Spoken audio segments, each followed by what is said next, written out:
BSL जमीन पर अतिक्रमण हटाने की मांग तेज, सर्व समाज ने उठाई समान कार्रवाई की आवाज। बोकारो स्टील लिमिटेड की जमीन पर अवैध रूप से किए गए अतिक्रमण कार्यों को हटाने की मांग अब तेज हो गई है। यह मांग सर्व समाज की ओर से अपराधी विनोद खोपड़ी के कथित टॉर्चर सेंटर को ध्वस्त करने की मांग के बाद और मुखर हो गई है। बीएसएल लैंड डोनर फेडरेशन ने इस मुद्दे को लेकर प्रशासन के समान और निष्पक्ष कार्रवाई की मांग की है।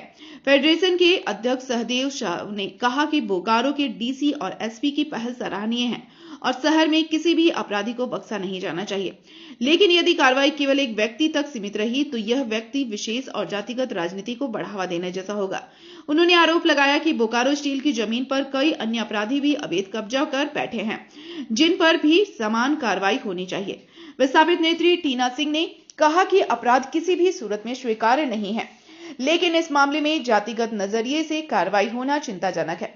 उन्होंने सवाल उठाया कि यदि मामला न्याय का है तो सभी पीड़ितों और दोषियों को समान रूप से क्यों नहीं देखा जा रहा है। सर्व समाज ने प्रशासन से निष्पक्ष जांच और अतिक्रमण के खिलाफ सख्त कदम उठाने की मांग की है।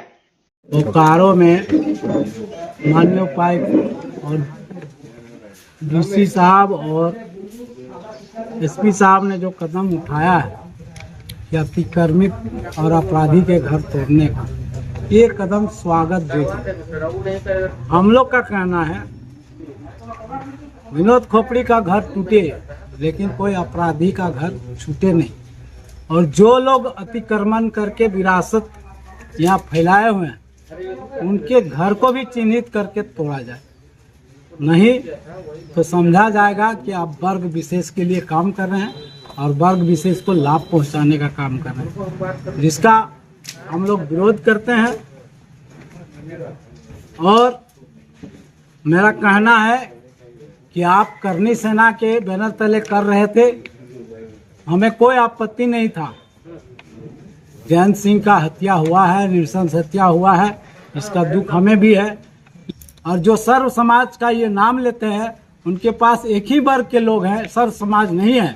तो सोशल मीडिया के जरिए सबको पता चल ये रहा है कि किसी एक व्यक्ति पे टारगेट किया जा रहा है।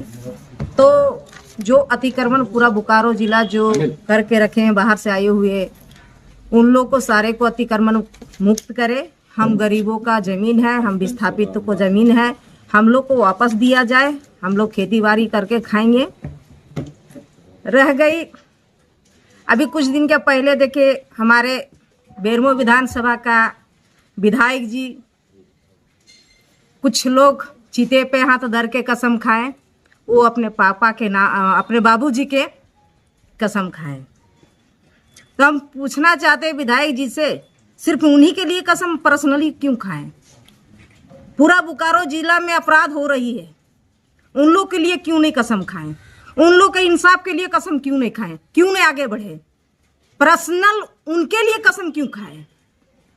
हम जानते हैं कि अपराध के खिलाफ पाप हैं, हम भी हैं, तो एक व्यक्ति के लिए क्यों?